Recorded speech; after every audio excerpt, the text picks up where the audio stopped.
All right, so a couple of you guys were absent on Friday. Listen up so we can review our warm-up quickly. A couple of you guys who were absent Friday, I videoed for your benefit of doing it in your free time and doing it when you're laying in bed and, you know, just chilling. So do make sure you're watching videos, especially if you're absent, because I'm still holding you responsible for that material. I don't reteach the material in class because it is on the World Wide Web for you. So if we're not here, please go ahead and watch that. Today we're going over some more of the calculations in class. So if you weren't here Friday, you're just going to have to sit and absorb for a little while. You guys have your notes out from Friday, right? Yes. Just because we're jumping right into that next. So phase diagram, everybody draw one in the air. So I see a Y. It is the Y one. Oh wait, yeah. So phase diagram kind of looks like that. What is this Y-axis? Pressure and let's use temperature. What is the state of matter? This is solid, liquid, and gas. What is this point here? Sorry. Triple point. That's a triple point. This up here is the critical point. All right, so triple point and then critical point. Okay. All right, so we would use that especially if we were looking for phase changes between two different states of matter. What's this one down here? Solid to gas? Solid to gas. Sublimation. What is it going from liquid to gas? Vaporization or evaporation. Good. All right, so heat curve, what's it look like? Draw in there. Oh, that's all. All right, so I'm looking at what here? Steps or stairs. Will, what's this axis?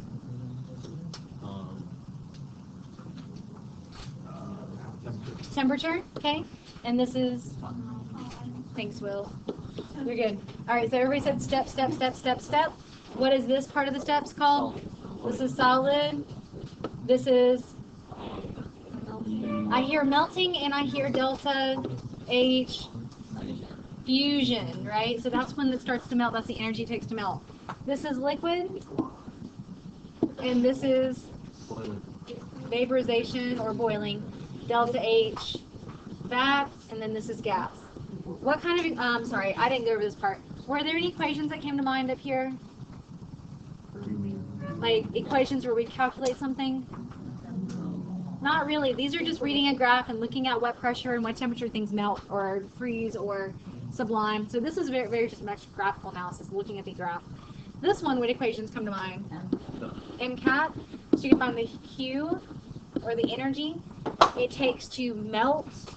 If we're doing MCAT, which features apply? The slants or the plateaus? Slant. So this would be a slant, would be a Q equals MCAT equation. You can see the energy it takes to heat up a solid from blank to blank temperature, or a liquid from blank to blank temperature, and so forth. So what equation applies to the plateaus? Q equals moles times delta H. And the delta H's would be given to you either as kilograms per mole, or to make it even easier, they give it to you as joules per gram, because a lot of times you're given mass. So either they give you mass, you'd have to convert to moles to use this equation, or if they just give you mass and you're given a delta H like this, your mass is going to be able to cancel out grams, so you're good to just multiply across. Makes it easier. Okay, so what's a cool curve look like?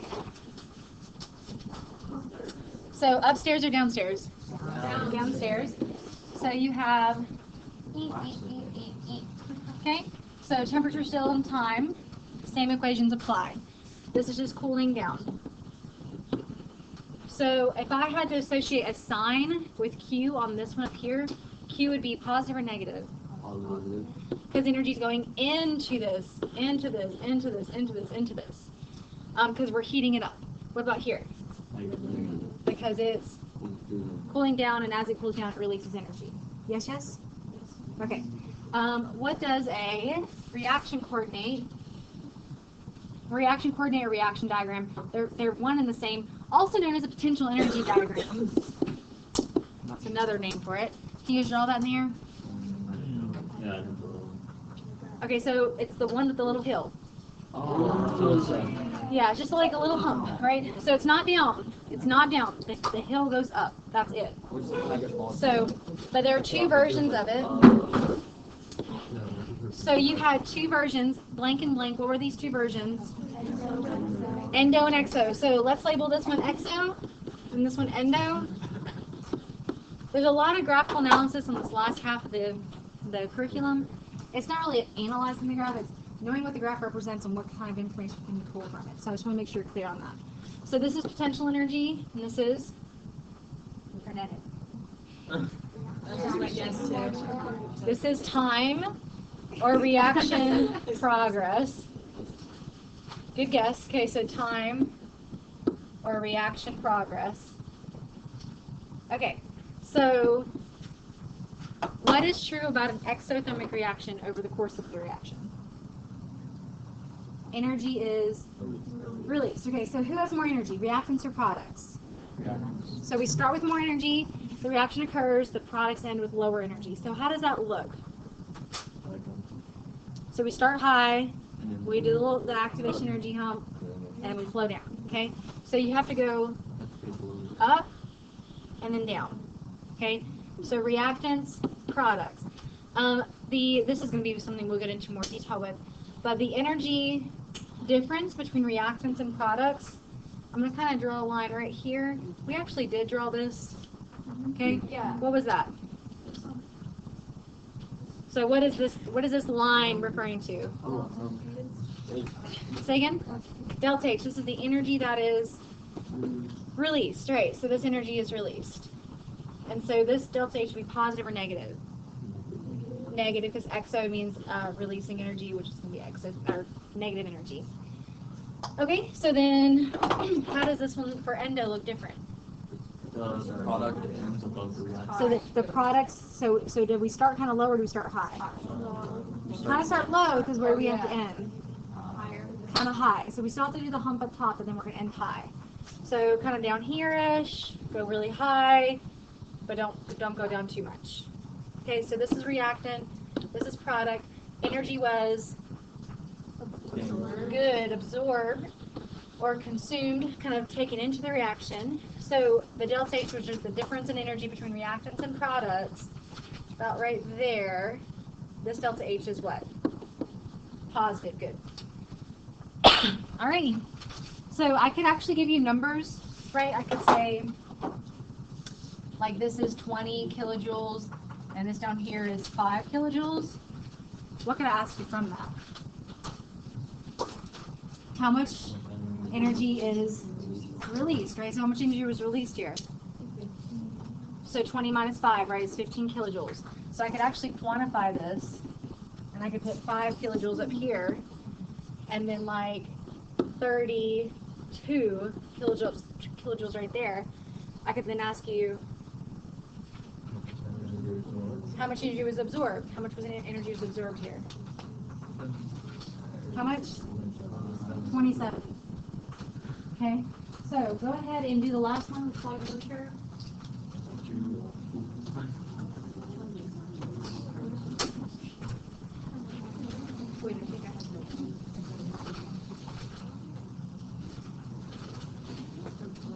All right, this is the most recent one. So what does the solubility curve look like?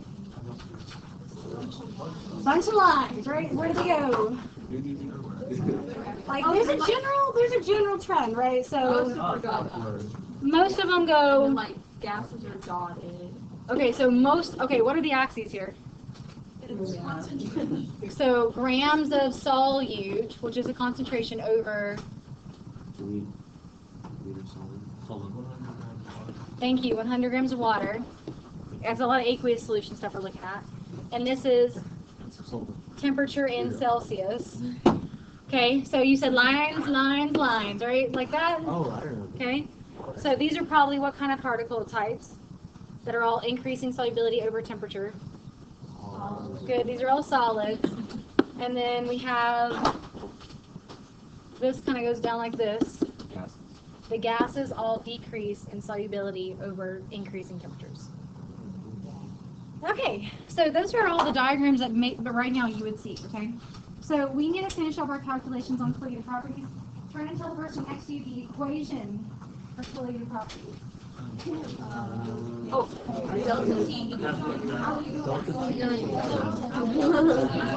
Just talk about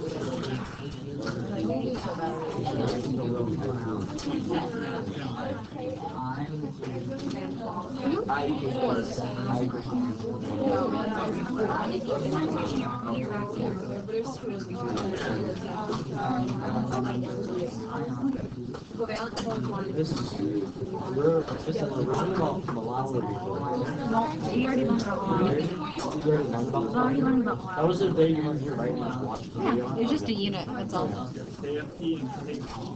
Alright, back to me, back to me. So I heard a couple people say delta T is equal to Chem. What does the I stand for?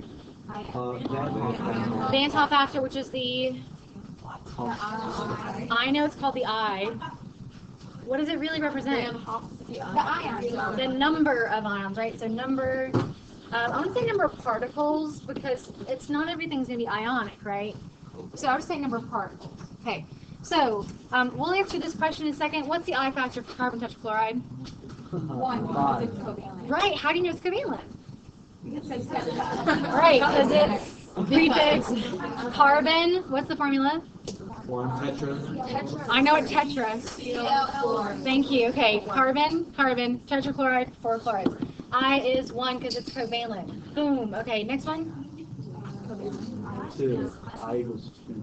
I is equal to 2 because this formula is Not. in formula, guys. And this is the word that we use to say that it ionizes. We use the word dissociates. It dissociates into what and what? Na what?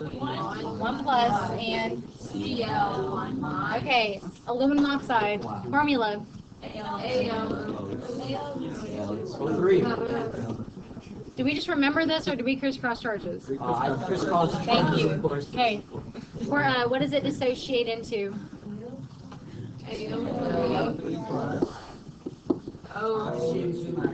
And how many of these? 2. Because there's 2 of them here. And then how many of these? 3. So I is 5. Okay, so I 5, I have 1, and I have 2. Which of these will? Yeah, I have a question. 1 second. Let's answer this one first. All right, so which of these will change the boiling point the most? Give me answers 1, 2, or 3. You can see 1, 2, or 3. Which of these will change the boiling point the most? You gotta participate in my survey. You have to participate in my survey. You have to. You have 3 options. Okay, most of us are saying 3. Good. So the one with the highest I factor causes the biggest delta T change, which would hence change the boiling point. Which will change the boiling point the least? 1. Very good. Which will have the lowest freezing point? Which will have the lowest freezing point? 3. You have to hold up some fingers, people. This is the mean. So, yes, it is 3 because the lowest freezing point means that you have the biggest delta T with the depression aspect. So it's going to decrease the freezing point the most, so the biggest delta T was still aluminum oxide. Which would these would have the highest freezing point? 1, because it's got the least delta T it's going to cause, so it's going to still have overall the highest freezing point. So conceptually, this is something that I would expect you to be able to do quickly on a multiple choice test. If I gave you 4 like answers A through D, blank, blank, blank, and like lithium oxide, then from there you should be able to figure out who's going to have the biggest delta T, who's going to have what I factor, who's going to cause the freezing point to change the most, and what boiling point to change the most. Yes. Wait, ionic is Metal and non-metal. Is what your question? Okay, so why can't you just like add the 2 and the 3 together? Because like if that works out there, but what if I had said calcium? Oh no, hold on. Calcium oxide would give us 2. What if I had given you calcium acetate? That's a good question. Would you remember to add the 1 and the 1 and the 2, or would you have added up those 2? I would never have you do a cheap way when we can do it the knowledgeable way, but this works out cheap and intellectually. This doesn't always work out if you're just counting subscripts, because people may not realize that acetate is one big polyatomic ion. there's only I of 3 there. There's only 1 plus 2 plus 3. No, because, okay, we're moving on.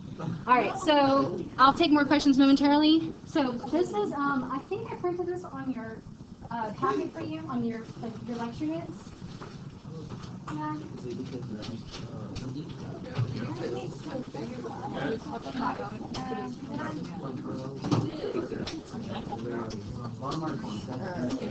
Yes, thank you. Okay, so let's answer a couple of these together, and then you guys are going to solve these, and then we'll move on to our next activity.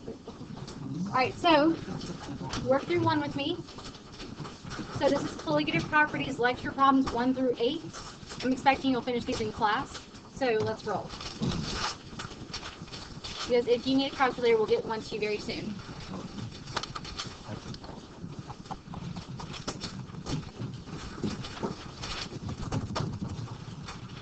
Oh my goodness. Okay, so how much will the freezing point be lowered if 100 grams of methanol, C3 or CH3, OH is dissolved in 500 grams of water?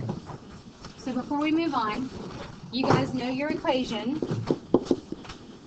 but we know that K refers to, remember we have solutions, right? So solutions are comprised of what 2 pieces? Solutions? Solvent and solute. Solute. Okay, so Evan, what does the K refer to? Solvent or solute? It is referring to the solvent. Good. Okay, and the solvent we know is always the higher quantity substance. Cole, what does the I refer to?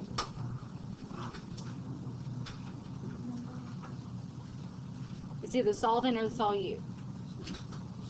Solute, right? We're looking at the solute to see how many particles it breaks itself into. If it's ionic or if it's a covalent thing, we just say it's 1. And then everybody, what does the M refer to? Molality, which is moles of solute. You gotta tell me the full details. Kilograms of solvent. So molality is different than molarity. Molarity deals with liters of solution. This deals with kilograms of solvent. All right, so looking at this problem up here, who is solvent? We have methanol, we have water. Okay, a lot of times if water is present, this is an aqueous solution, so it's like the methanol is dissolving in the water. Also, I told you to remember, solutes are always the which quantity? Smaller quantity, solvents are the bigger quantity. So now we know water is the solvent, so then who must be the solute? Methanol, good.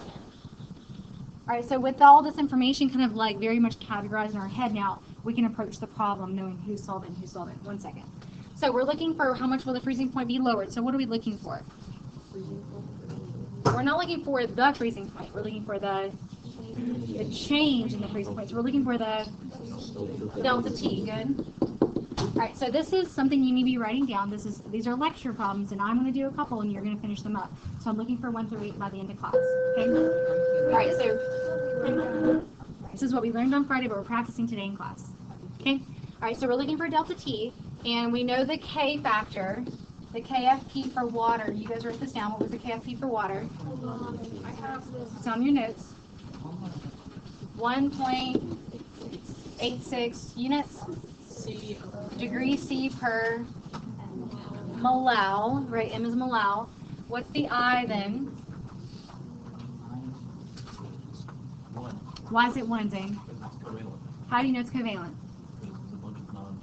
Right, so CH3OH is all covalent because it's all nonmetals and it's an organic structure. Think of like meth, F, prot, bute, that's all our organic stuff.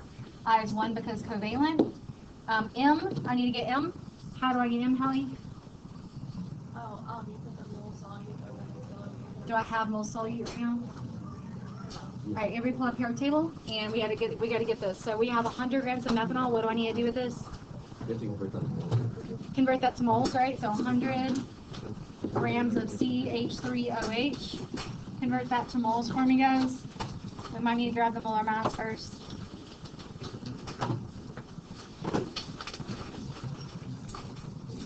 You need a calculator.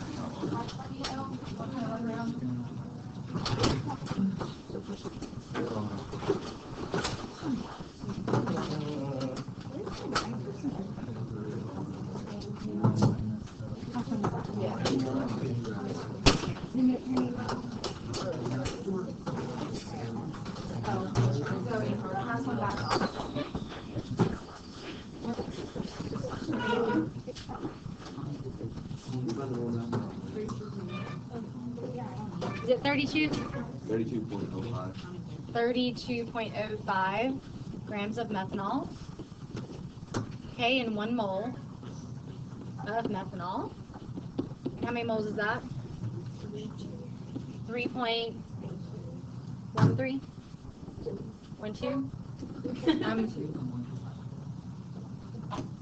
125, I'll go with that, okay? Alright, so we're going to divide that by what?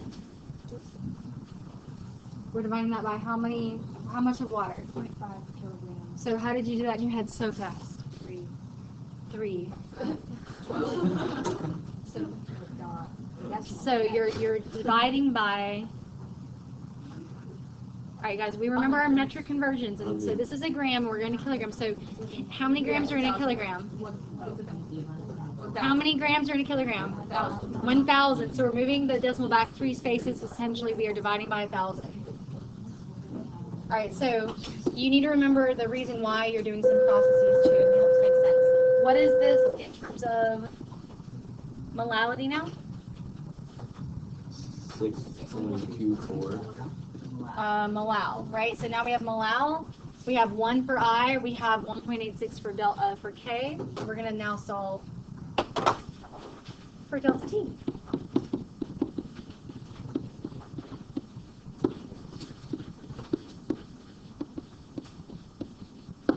What units cancel?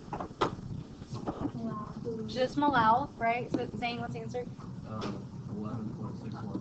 11.61 degrees C. And it just says how much will the freezing point be lowered. It doesn't say, okay, what's the new freezing point? It just wants to know just simply the change. Okay. All right, so you guys approach number 2. I'll scroll up.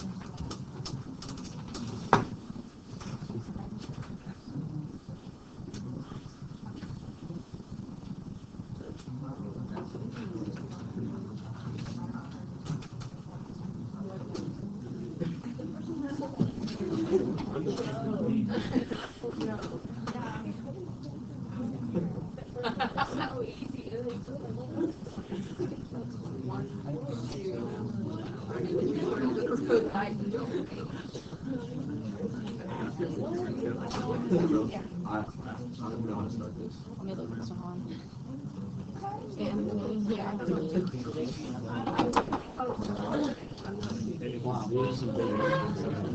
Whoa.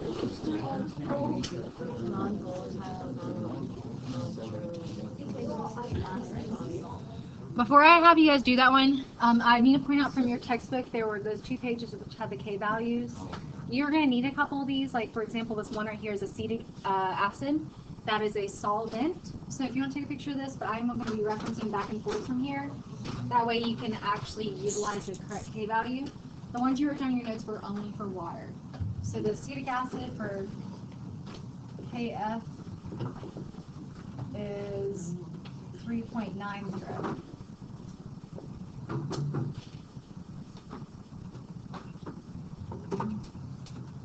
Alright, so I'm going to be flipping back and forth to this when you guys need a specific constant, but am I good here? Okay, so we need this 3.901 for sure. Okay, so given an unknown, non-volatile, non-electrolyte, we already know what the I factor is, guys. What does this mean? No ions. No ion. So we know it's what? 0. We know it's covalent. We know the I is 1. So the words non-electrolyte means I don't make ions. It means I'm not an ionic compound. Okay, so the I is 1 is added to a sample of acetic acid. So if this is the solute, this is the solvent. So hence that's why we looked at the K value for solvent, acetic acid, 3.90. The freezing point is depressed by 10 degrees C. Break it down. Like, don't try to read the word problem for the word problem. Read it for the pieces of the equation you need to know. So what is this one? What is this piece? This is delta T. Okay? And you know the K value. We know the acetic acid K value is 3.90 degrees C per molal. And then, guys, what's it asking for?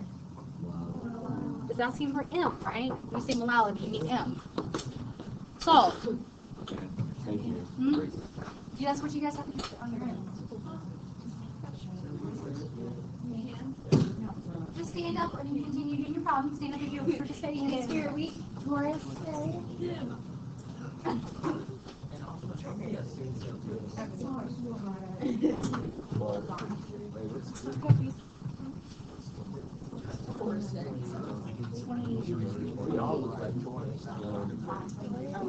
Alright, continue. You guys are good. How do you know what? So it's like, there's no, I even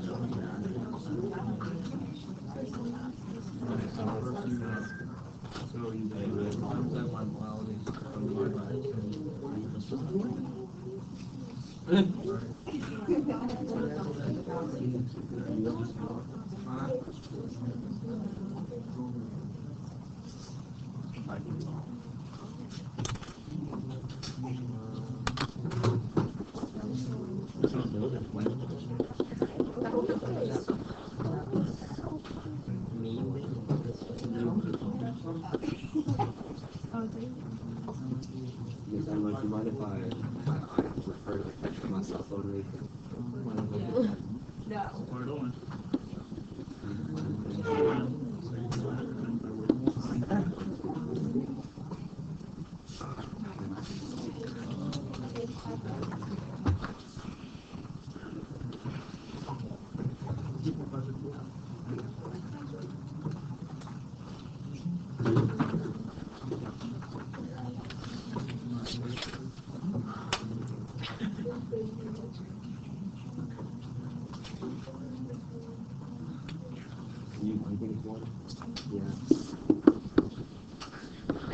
Alright guys, I'm not leading you through anymore right now. If you get stuck on something, we'll come back to it at the end together, but I'm giving you guys about maybe 20 minutes right now, knock them out. Yeah, 1, 2.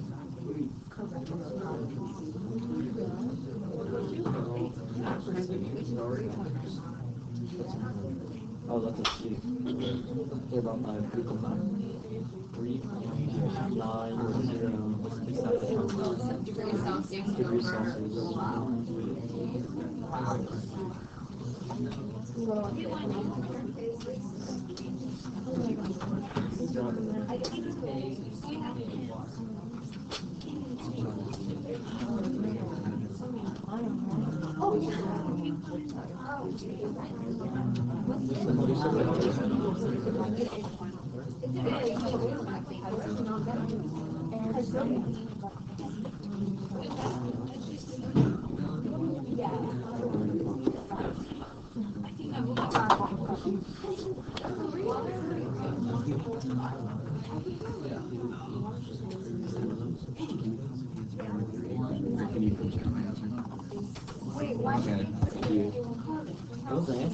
It is our. Excuse me? Oh, guys, if you don't remember benzene is C6H, just write that down for yourself. You don't have to do anything with that. I'm letting you know what it is so you can decide what's. Oh, okay. It's given on the table shown like 2 Dissect.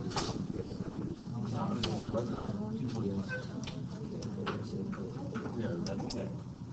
She'll go at the same time.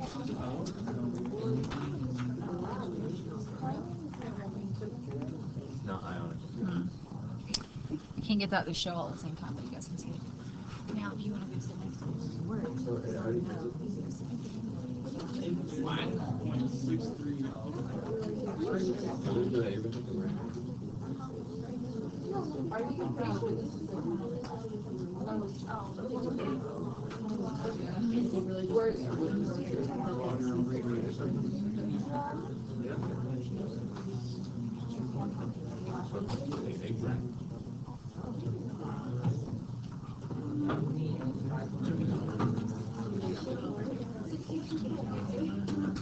Oh, wait.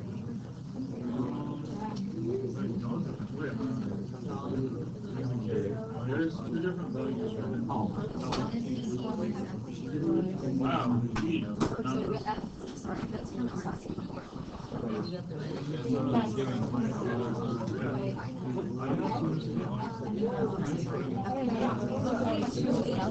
Sorry.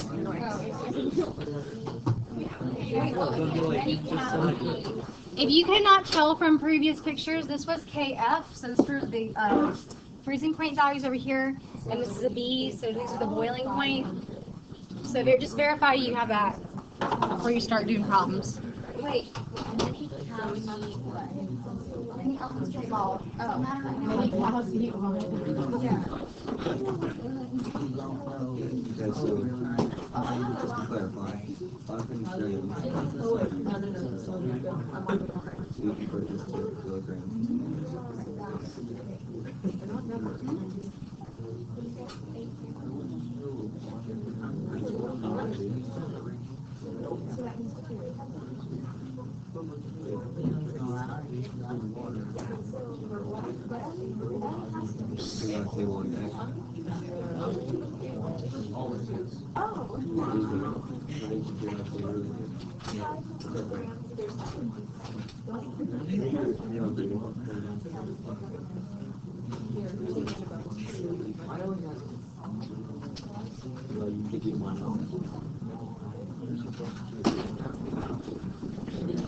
If you close yourself off, you don't really get a chance to collaborate, and the environment should collaborate.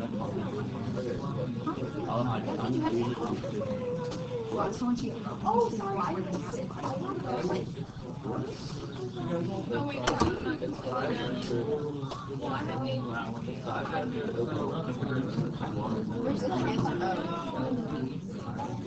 I can scroll down. Yeah, can I see which one are we on?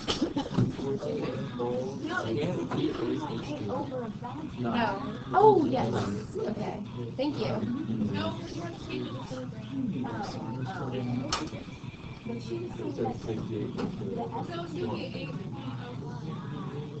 Yes. Yeah.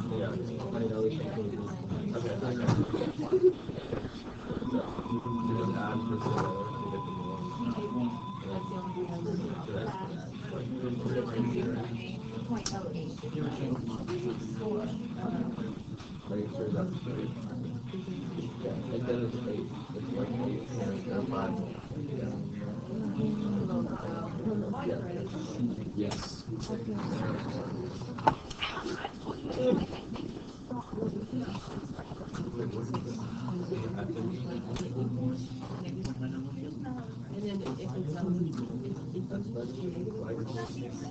Ethylene glycol is the solute or solvent? It's the solute.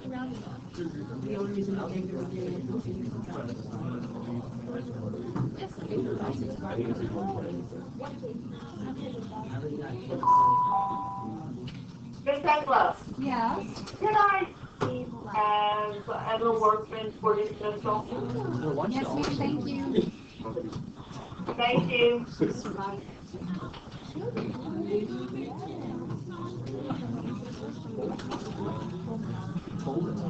What?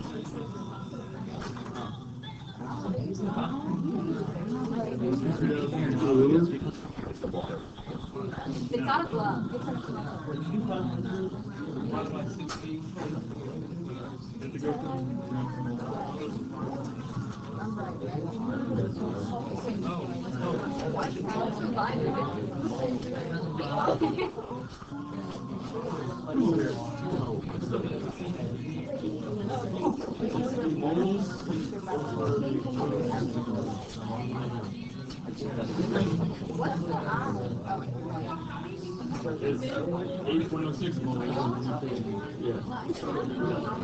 Emma, do you mind if I scroll down?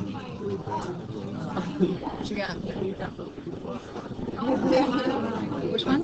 I got negative 3.77. Because when it talks about a change in temperature, you don't need to reflect it as negative or positive. It's just an absolute value. Oh, okay. So that's why it's not that. Because you can't have negative mass Yeah. and moles and stuff like that. Okay. Yeah.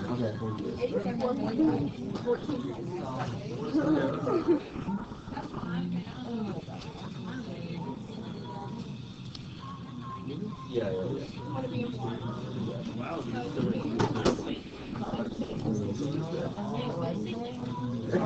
Okay, this is just a rough draft. I'm gonna put it like in instructions paper. Oh, I got you. Yeah. Probably add some nice more scientific words. No, it's great. Thanks so much.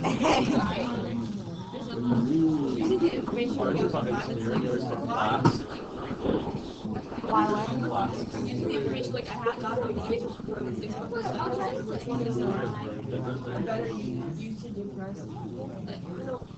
So it's asking which one depresses the freezing point more.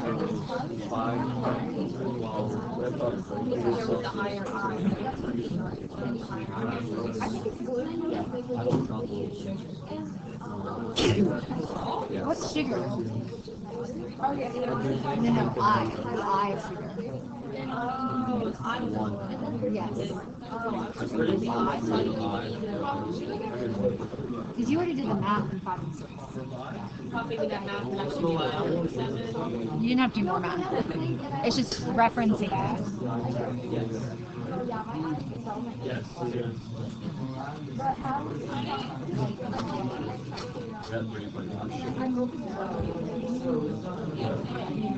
So if it asks at what temperature the water is in the radiation, is that we're trying to find out? It says at what temperature.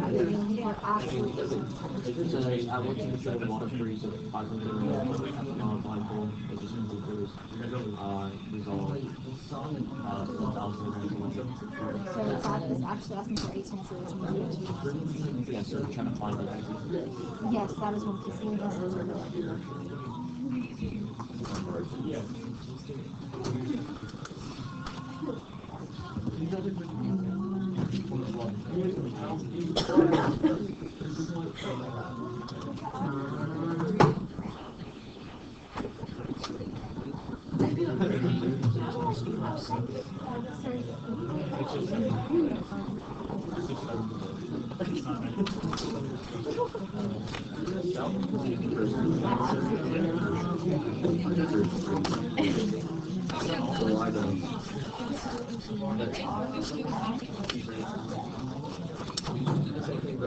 Or you guys should be wrapped up in like 5 minutes and maybe a little bit more, okay?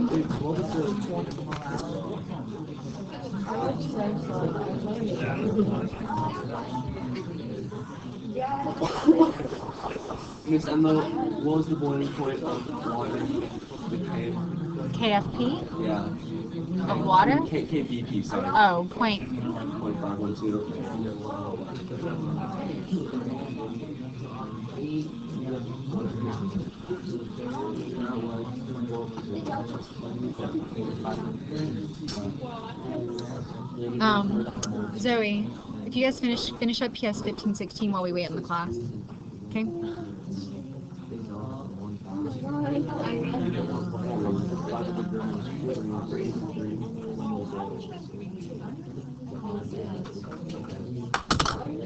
No, the stuff is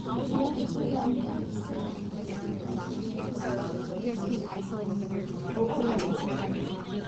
yeah.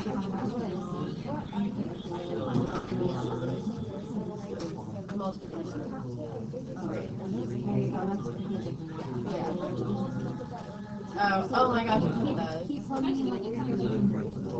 Okay, sorry, I'm just so slow. You weren't here Friday, but...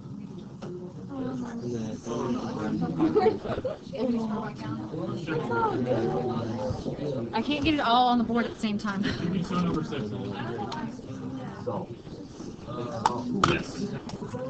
Oh, yeah. When you say 0. Yes. Yes. No, I was thinking. Yeah, I just... So it's 1.8. I'm sorry, I'm trying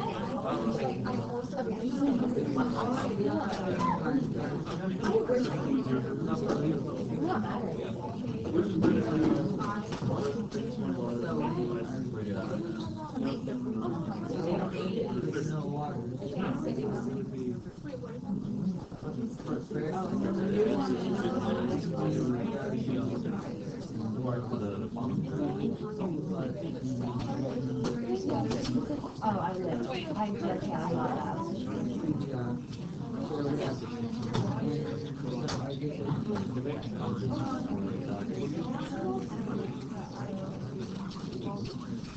is going to still be doing salt, but I is going to be salt. We just throw a bunch of steam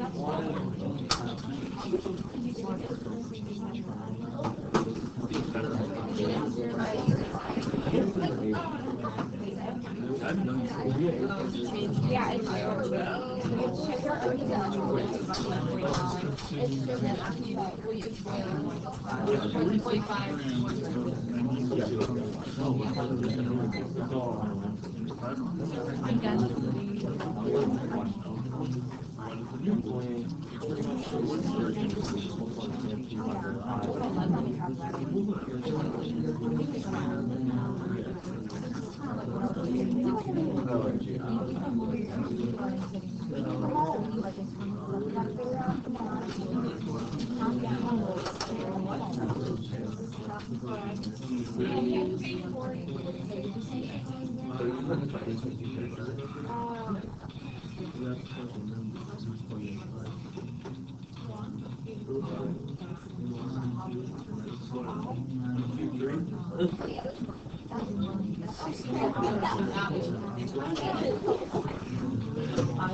What number are we on, guys? Just wondering.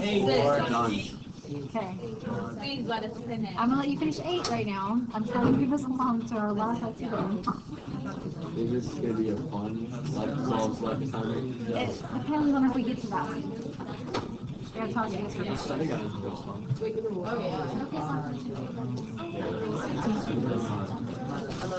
Yeah, I was there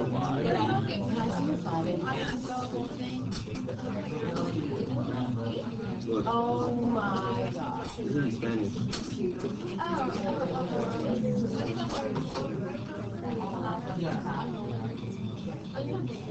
Yeah, oh yeah.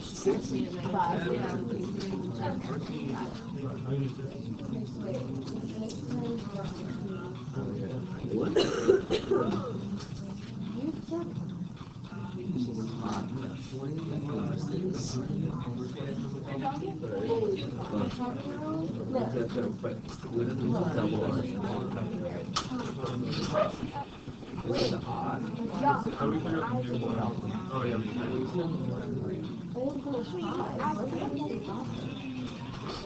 You asked me about fun. Yeah, where's your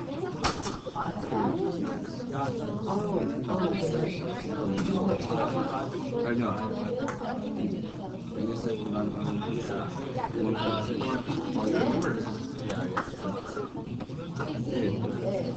you're looking at commonalities.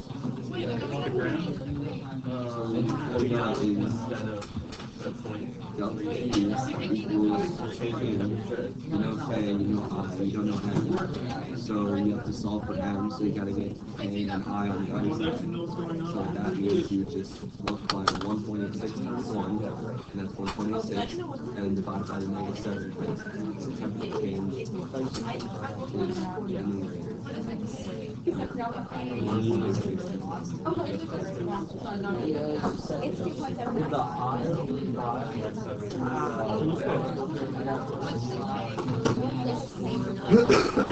All right, you're back to me in 10, 9, 8, 7. Back to me, 6, 5. Here are the answers if you need to take a picture of it. 4,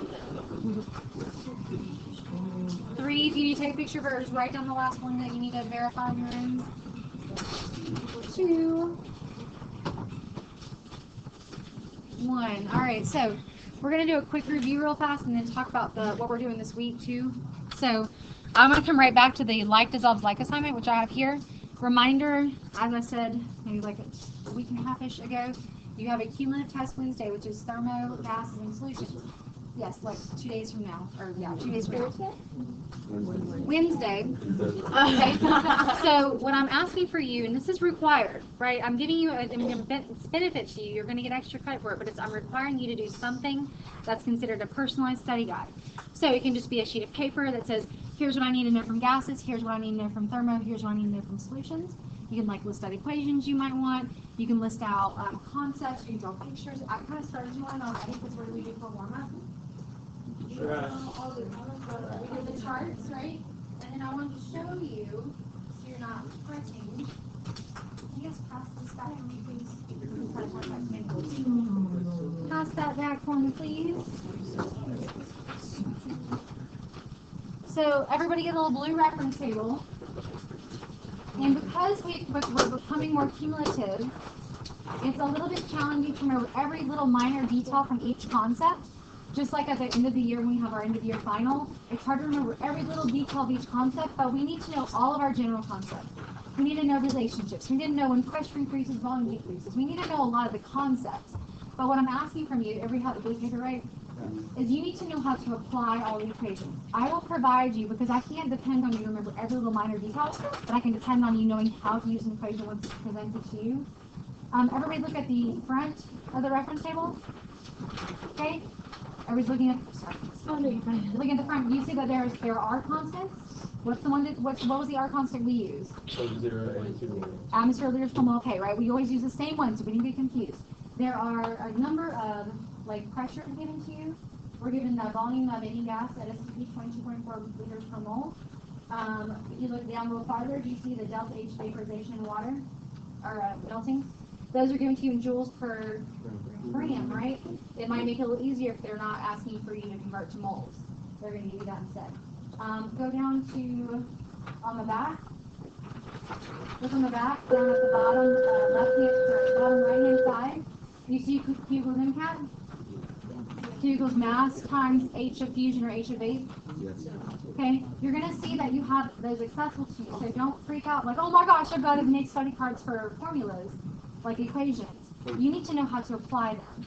So I'm asking for you to study, but I need some sort of evidence that you have studied. Alrighty? So this is something that you can find on my website too, Chemistry Reference Table, or just Google North Carolina Chemistry Reference Table.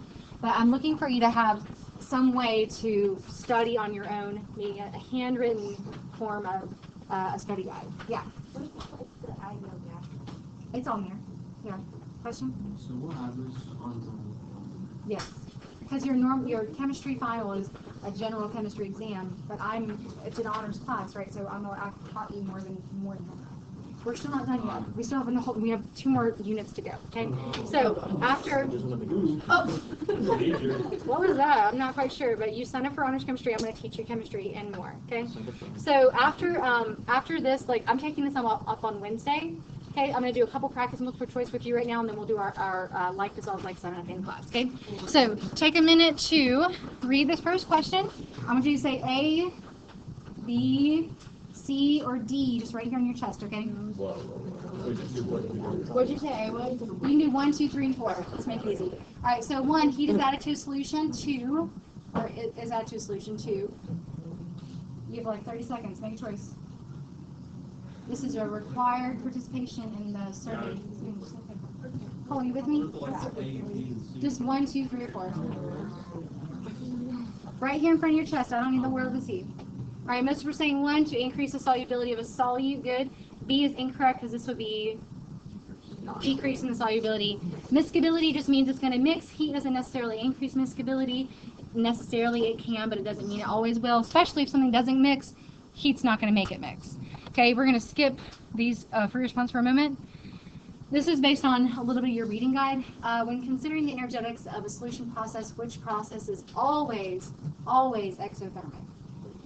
Solute particles separate from one another, solvent particles separate from one another. Solute and solvent particles form attractions to one another, and solute formations as a whole is always endo.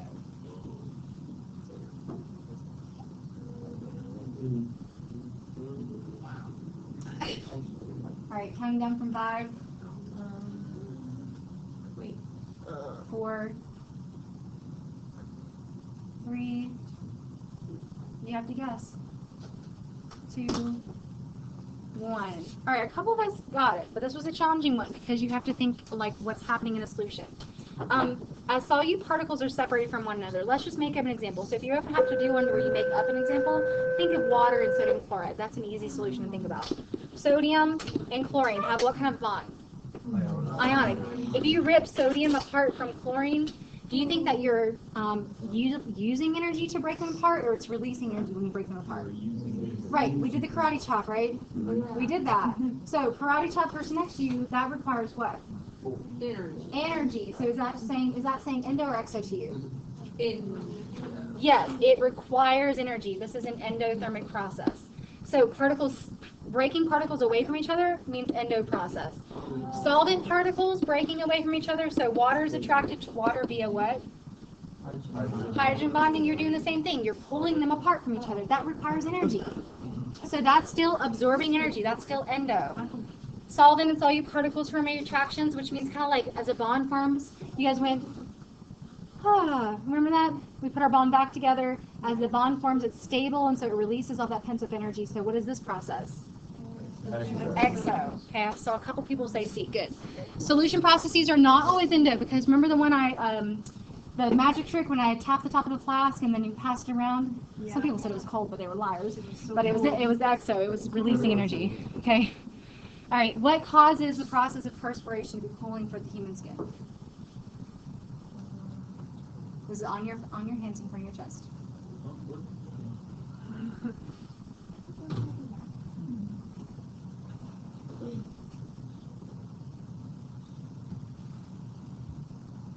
You can write something down if you need to help yourself. All right, 5, 4, 3, 2, 1. All right, so here's what I would be writing down. So like on the test or even on your exam, you have paper, write something down. We've never not written anything down. I know that this is talking about perspiration, which is what process? Like what's happening when you're sweating? But think chemically. All right, chemically, what phase change is occurring? Oh, it's going into a liquid. No, it's going from. So liquid sweat is being turned into gas, right? Because you're sweating, the liquid's pulling on you, but then it evaporates. We know that's what the process is. So this is sweat, and this is evaporated sweat. Okay, great. So this is what you should be thinking about. How did I get from A to B? I added energy, right? So are you saying that's an endothermic process or an exothermic process? Guys, listen. I'm reviewing with you. You guys can study on your own. We go from liquid to gas. We're going from a medium kinetic energy system to a high kinetic energy system. So good. This is endothermic. So automatically, those are out, right? So it involves condensation or it involves evaporation. Evaporation and endo. So as soon as you started seeing these phase changes, you should draw your own picture. This is why we think graphically, illustratively, to think about what's happening. Questions? Well, the first ones were just to get us started. Like this would be medium difficulty questions. Yeah. Yeah, this is all related to phase changes and heat energy and things like that. Mm-hmm. So, like, is most of it going to be word problems, or? You have a good mixture. I'll tell you more about that in a bit. All right, so for this one, given the heat curve, what's occurring between minutes 6 and 12? It might be hard to see, so I'm going to kind of draw on this for you guys. So here's minute 6, here's minute 12. You are not talking out loud. You are working on your own, and you're kind of just giving me the answers in your chest. I'll zoom up just or scroll up just a little bit.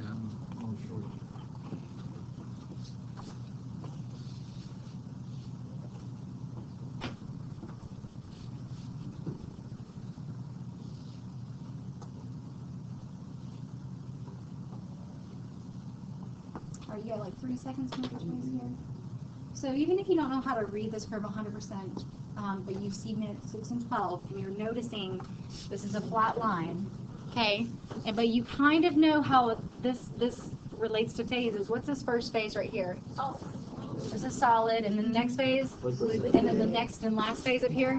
Yeah. So we're looking for something that's happening between solid and liquid. No, automatically out. freezing and melting are the only two phases that happen between solid and liquid. But we are going in such a way, we're going up, right? So we're increasing energy overall. So which is this? Melting. Okay? And we know that increasing potential energy is true because it's flat. Flat means no kinetic energy changes, only potential energy changes, because temperature must be changing for kinetic energy to be changing. Is temperature changing here? No, because it's a flat line.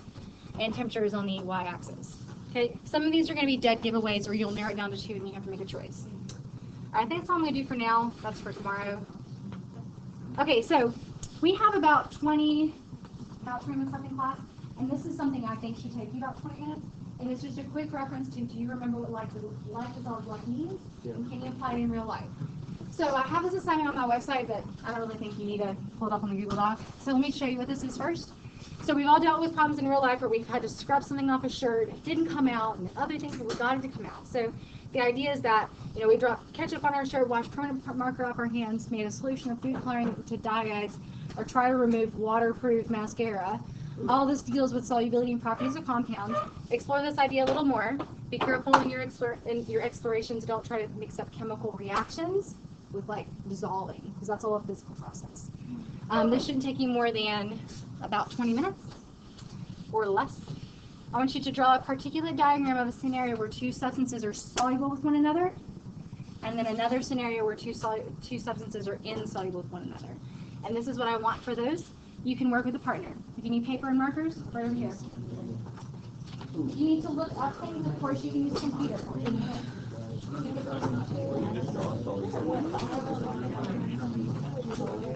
If you'd like to look up things, you can. Okay.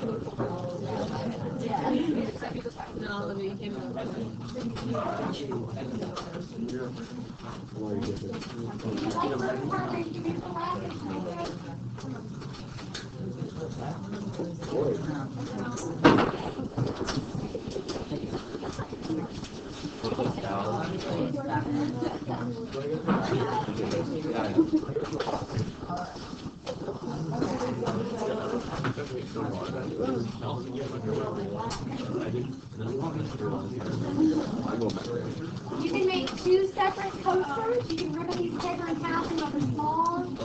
But I do need 2 people working on this.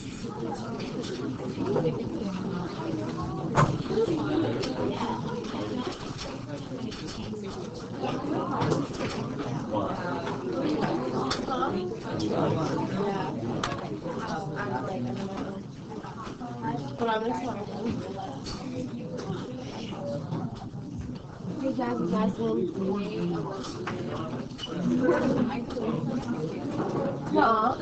Why?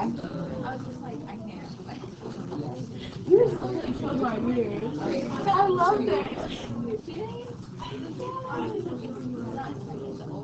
It's so fun. I can so fun to do videos and dance and do when I get I'm having a bad day. I was like, oh my god. Jonathan, you just broke my whole entire heart. And then just start listening on it. Everybody already knows that I have no problem do it. But it's not embarrassing, it's funny. Okay, what feet?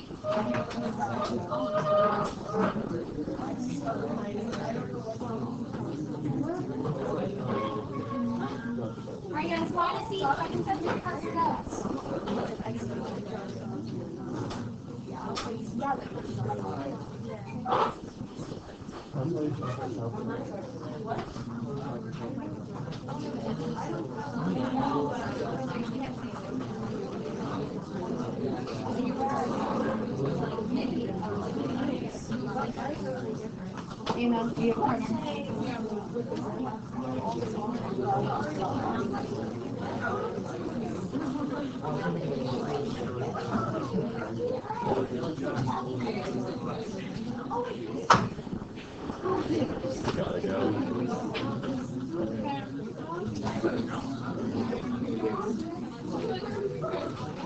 What did you draw, like, the solubility chart to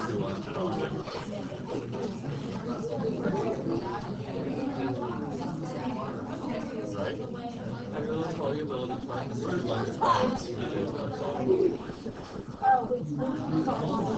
that's what we were doing. Yes, they are.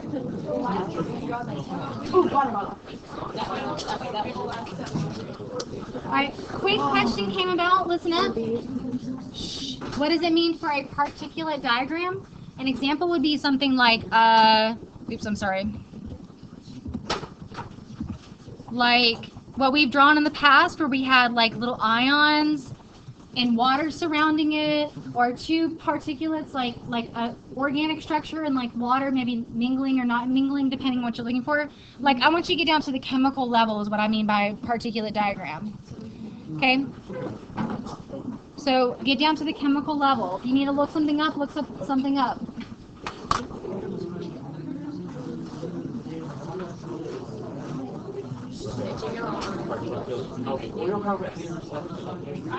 We all have one. I'll let her do it.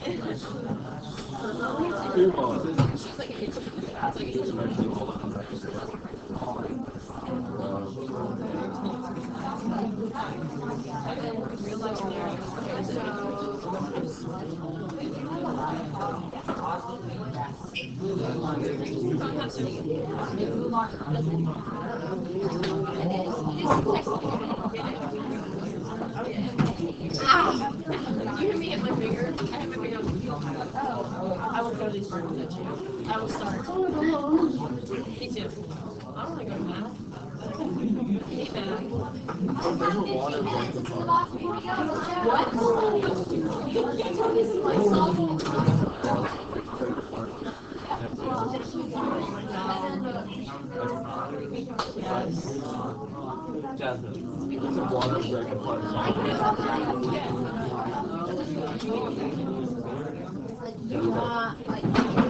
Chemical structure.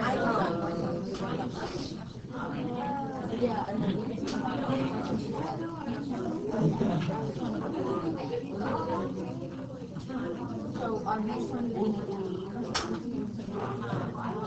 No, for real? oil would be a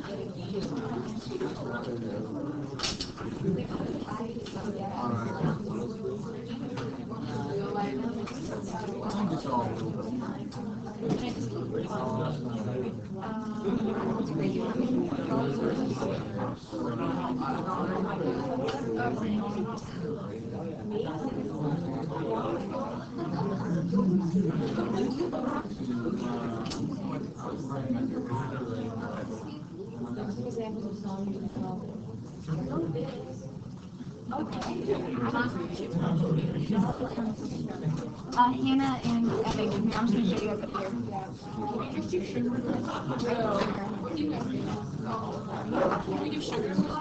You need to make this happen within the next 12 minutes. So if that's your example, then and it's real life, you're totally good. As long as you put it in the right one. So so I said like a particulate diagram is one where you like get down to the nitty-gritty chemical level, like this, and you can draw like particles interacting or not interacting in such a way. So it just means like get down to the chemical level. Okay. Or atomic level. Okay. Excuse me? Yeah.